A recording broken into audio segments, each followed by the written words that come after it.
Welcome to the PA Books podcast. PA Books is a production of PCN, the Pennsylvania Cable Network. This program features interviews with authors of books on Pennsylvania people, history, sports, business, nature, and politics. We hope you enjoy this podcast.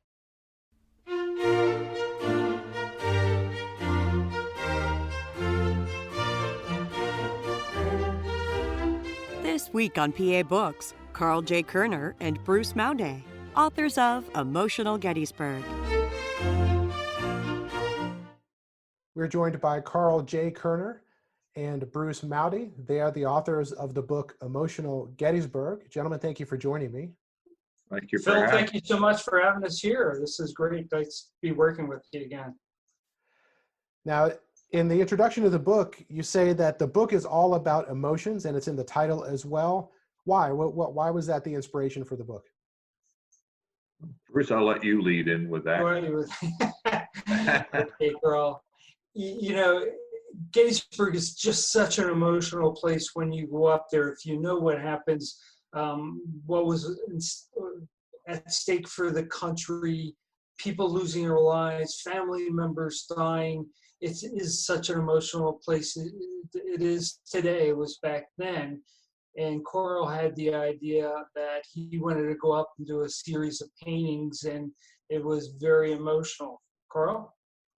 I feel that, I was up there as a kid, and of course you don't realize, what went on when you're 9 or 10 years old or someone, but as an adult, you approach it in a whole different fashion, seeing what's taken place over that many years.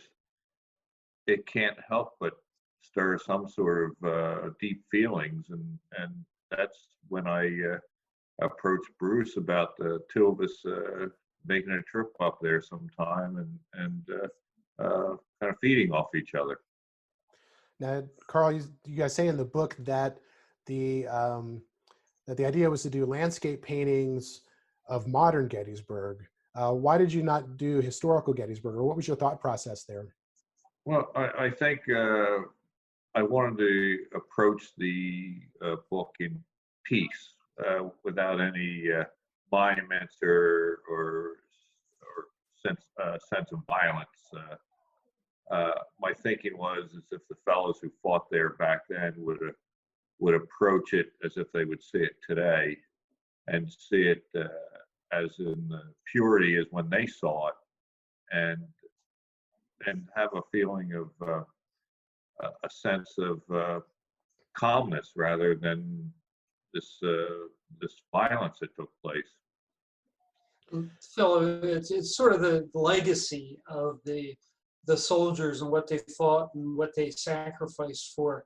We had somebody who read the book and said we've really redefined what Gettysburg is like, and we have the history in there, what happened and why, and just some of the emotional places and just some really the sad places that Karl really captured with his paintings. Now, you mentioned that when you approached Bruce about going there, you talked about going to a place that was significant for him. Where did you guys go? Well, we were up there. Go ahead, Karl. Go ahead, Bruce. We were up there a couple of times. Actually, the first time we went to Gettysburg was a couple of years before we actually Karl's idea for the book. And I remember Karl saying, just take me places that meant something to me. And there was a couple I had offhand, and then Karl came up later and did his own exploration. But, I wanted to show Karl where the wheat field, where I had relatives that were wounded.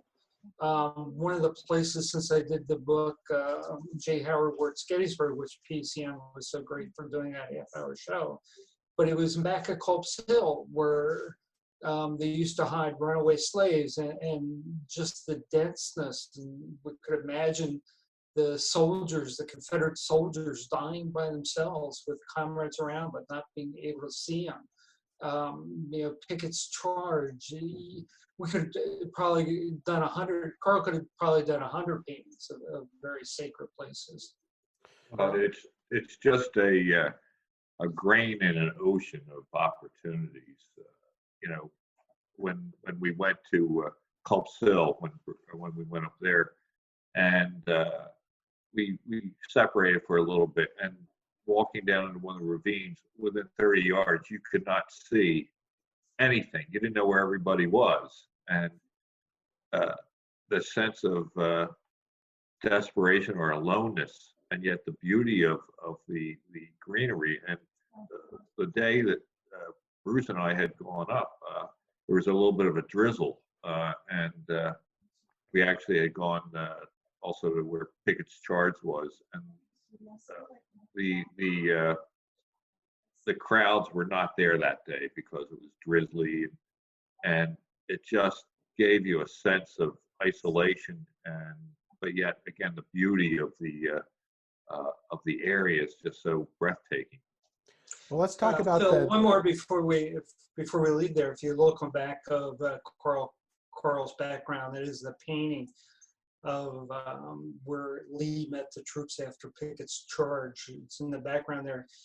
And we were riding back in the car, and we hadn't discussed the various, Culp's Hill or some of the other places that we had visited that day, but way back, we both said this was the one spot that really meant something to us, that we really had a feeling that day, that Karl felt great anger that he was sure the Confederate troops felt, because they lost so many of their brethren and brothers and friends. And I had not quite that anger, but I had sense a sadness, probably on the part of Robert E. Lee. Here his troops were invisible. He loved them. He sent them out fully expecting them to win, and they were decimated. So I think I was probably one of the low points of Lee's, whole time in the Civil War, and we both came to that realization from that trip separately. Well, let's talk about that painting a little bit more that's behind you there, Karl. Yeah. Why did you pick those elements to represent the emotions that Bruce was just talking about? Well, I think there's so many split rails up there, but when we came across this one particular scene, one of the rails was down, and I know how difficult it was for the Confederates to go up over some of these fences, because I mean you're sitting ducks when you're going up and over them, and just seeing that the feel of it, knowing that you're being shot at, or all this chaos going on around you, and you're trying to climb a fence, and knowing that you're being sent basically to your demise. And I just wonder how those fellows really felt. Again, the emotion of it is so strong, you can't help but be moved by something like that. Now, you were talking earlier about Culp's Hill and your walk around the hill. That painting features boulders and a tree trunk very prominently placed in the painting. How does that represent that sense of isolation that you found there? Well, I think the place where I believe a lot of the slaves, or the black people, had hidden in there, if I'm not mistaken, and the density. Maybe it was a feeling of safeness for them too, but yet also, again, all the fighting that was going on, and going into that, down in the ravine a little bit, you could see where these craters or little dens of places maybe they felt security, and it just couldn't help but speak to me to kind of create that type of work. Phil, when we went that day, Shay Allen was with us, and the three of us went down just over the side. There's a little tower there, observation tower, and we just went down over the side, and indeed it was a place where some of the underground slaves were hidden before the Civil War started. But it literally took us like 2 minutes, and even though we went down together, it was so thick that we were separated and we couldn't see each other. And we just, Karl was right. I was just thinking, if you were fighting, you came up, you get separated, and you're going to die there, by yourself. It's great emotion. Now, another place that you mentioned was the wheat field. And Karl, your painting there called Gettysburg in Winter that depicts that site. What did you see there when you visited? Well, Shay and I had gone up there and over the holidays, and there was a little bit of a dusting of snow there. And from what the time Bruce and I were there, and of course his relative that was wounded there, provided a lot of emotion for him and a lot of information for me. And I felt looking at the boulders there, it almost created a lot of sadness that with so much almost hand-to-hand fighting, I do believe there. Am I right, Bruce? There was. The field went back and forth several times during the afternoon of July the 2nd. And, it was one of the places where a lot of casualties took place. And I was so glad that Karl picked that painting to include in the book, because it did have something really meant to me, as a lot of people that had relatives that fought and became casualties there. Now, one of the figures that's mentioned in that chapter is Robert Henry. Karl, who is he, and what influence did he have on you?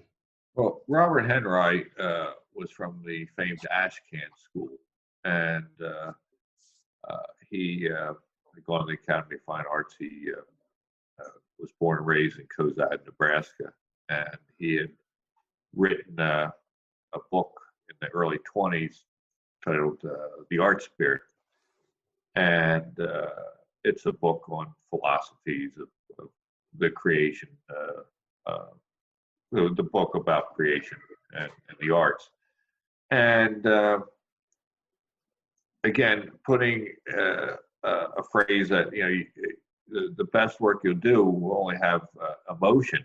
And if you add your imagination and creativity to it, the emotional part will just add the icing on the cake. But you can't, I just don't think you can do a picture without having an emotional surge in it. So let's talk about how you created the paintings and wrote the essays. Were the paintings first, and then Bruce, did you write the essays in response to that, or did you write them simultaneously? What was that process like? Phil, you're right that Karl did the paintings, and I wanted him to take the lead because, as you said, Karl is just such a great talent, and his background with the Wyeths, I'm sure he'll talk about, and they have so much of that flavor of connecting with the land and the people and the emotion that I was not going to direct this book. This is going to be led by Karl's paintings. And so, Karl came up with them. We talked a little bit about it. And what we did was he'd have a painting, and I would ask him basically what you were asking now. Why did you do it? What was your motion? What was your take on it? And then I went back and I've written several other books on Gettysburg, so I had a pretty good background on the history, or knew where to find the information that we needed to explain the paintings. And then I went and I did the essays to explain what happened, why it's important today, and to include Karl's thoughts. Karl, what is your process like? Did you, after you returned from Gettysburg, did you make any sketches at Gettysburg, or did you come back with ideas? How does that process work for you? Well, I think when you go there, and you always have to just digest after a little bit when you've been up there what means something to you. But I do a lot of something called thumbnail sketches, very small little drawings for ideas. And Shay Allen, who's very close to me, she did take some reference photos, which I usually don't use, but it helped freeze an idea that helped me free up my imagination. So you're not coming home and saying, "Oh, geez, what was that I saw?" But yet, a lot of the paintings were sparked by the drawings, and that can only lead to a work of creativity. not necessarily a photo can supply. So when you're on a site like Gettysburg, if you're at Little Round Top or any of the other sites there, as a landscape artist, what is your unique perspective? Are you looking at colors and shapes and shadows? What are you looking for? Again, I think when I look at something that sparks me, I think the very first thing I thought of on any of the paintings that I did were the fellows that fought there. That there's one painting that I did titled Heaven or Hell, and it's done with the only part of the only monument that's up a Little Round Top, and from the view, using a little artist license, you can see Devil's Den from inside the monument, but also the staircase leading up to the viewing tower. And can you imagine what those fellows were going through at that moment, and knowing that any breath they could take could be their last one? And that just that sparked me, and so then you run that by in your mind, like, how would you approach this? So the lighting that you see, it's, well, you're sort of like God. You're a creator. You know, you're the one that's creating this for the viewer to digest. Now, Bruce, I thought the Heaven and Hell painting Karl just talked about was probably the most dramatic one in there, and it is the only one with the monument. And Karl just did. He talks about artistic license, and he really held everything together and used that prerogative to make the painting so much come to alive to you. And the painting that's on the cover of the book, he has two of Lincoln, and one is kind of his shadow in front of the witness tree. The tree was actually there during Lincoln's Gettysburg address. And I thought when Karl put that together, it was just great.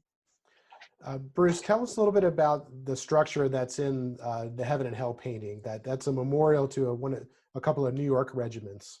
Yeah, it's basically the 44th New York Regiment. It's like a tower or monument that's a lot of people know about it. And it's right there at the end of the line of the Union defense. It was the left flank of the Union, and it sits right there, and you can see Devil's Den right down in front of it. And it's very dramatic in itself. And Karl did a great job, again, not of doing the monument so much, but the elements inside with the light coming in from the heavens, and then you kind of look down to the Devil's Den, and it was just perfect.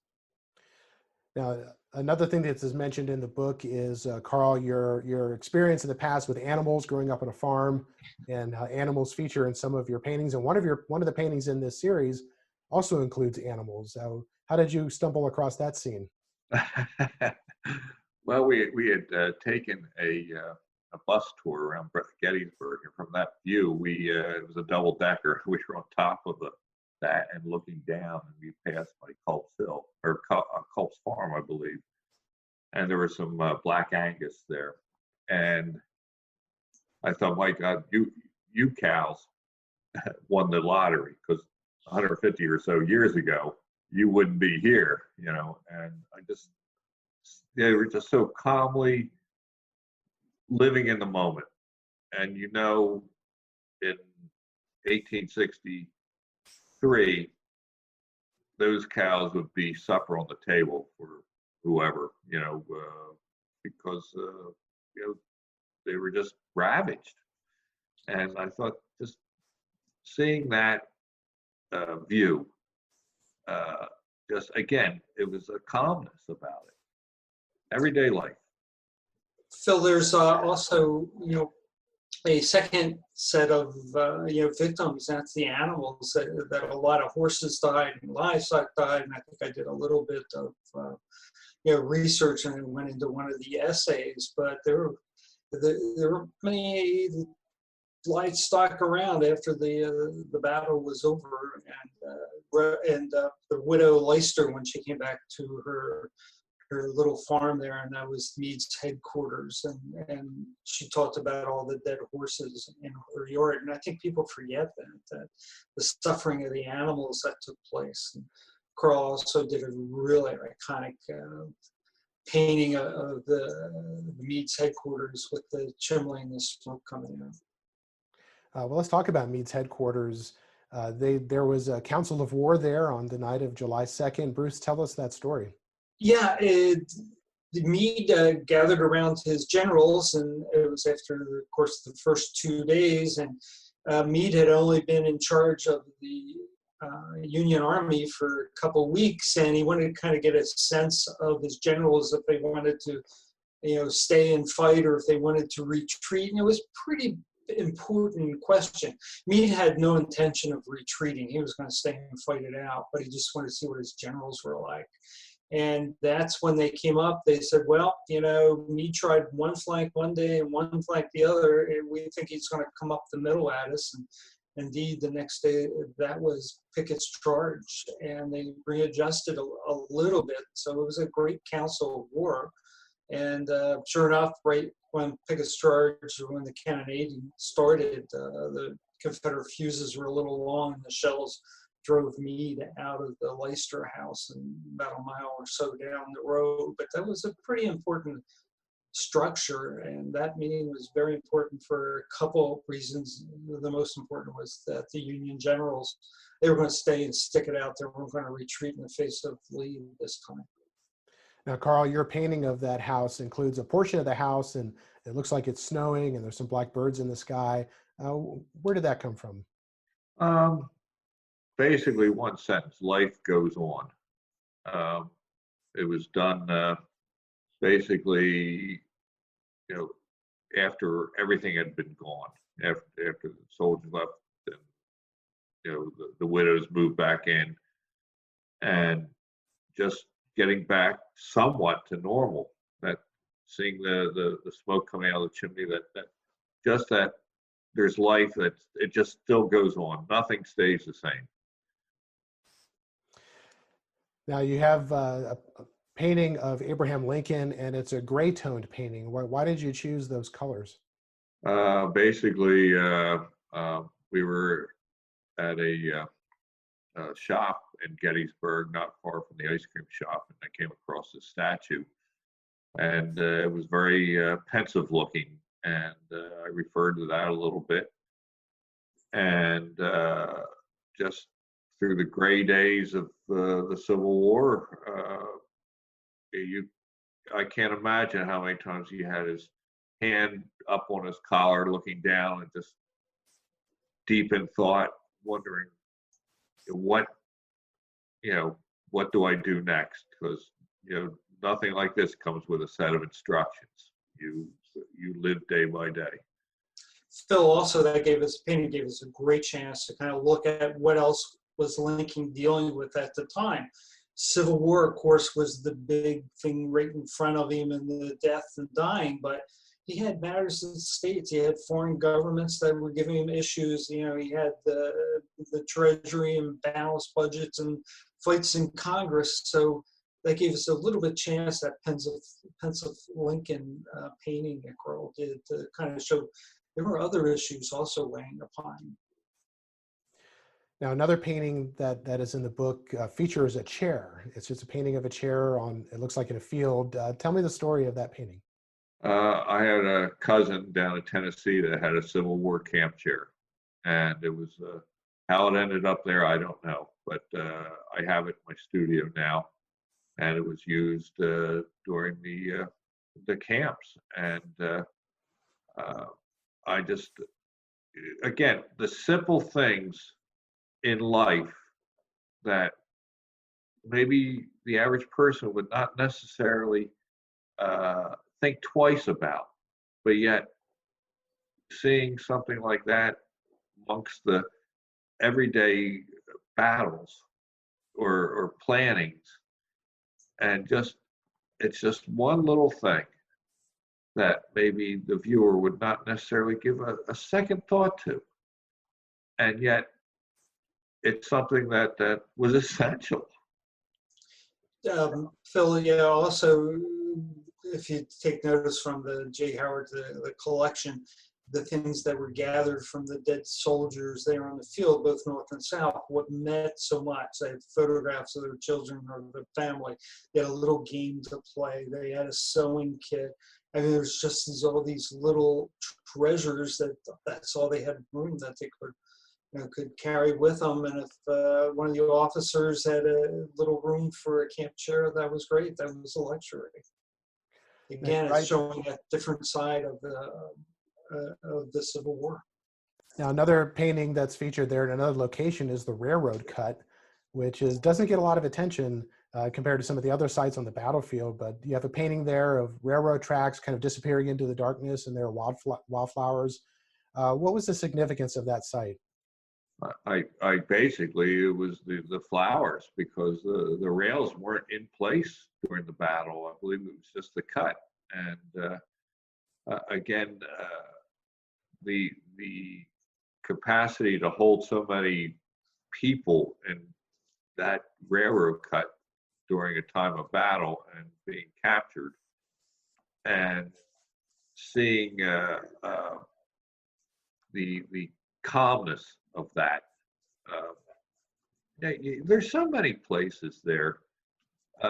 Again, that can move you, but going over, the bridge, the cars going over the bridge, over the railroad, people don't necessarily think twice about it. And yet when you stop and really take a deep look and realize what took place, it's something that just moves you as an artist anyway, whether you write or sculpt or whatever. Phil, you're right that part of the field usually doesn't get much attention. It was the first day of the battle. That's when General Reynolds was killed right near there. A lot of the Confederate prisoners actually ended up in Fort Delaware. Afterwards, the Archer Brigade was captured near there. You had Barlow's Knoll, and of course Barlow was wounded severely in that section of the field. So it is an under kind of viewed section of the battle, but it played an important part. And, the Confederates almost won the whole day when they pushed the Union through the town and back up to Cemetery Hill. Well, we are out of time. We've been speaking with Karl J. Kuerner and Bruce Mowday. They are the authors of the book Emotional Gettysburg. Thank you both for joining me. Phil, thank you. It's been a pleasure again. Thank you kindly. I have much appreciation. You've been listening to a podcast of PA Books, a production of PCN, the Pennsylvania Cable Network. Full episodes of PA Books, as well as other PCN programs, are available to stream with the PCN app. Visit PCNTV.com or the App Store for details.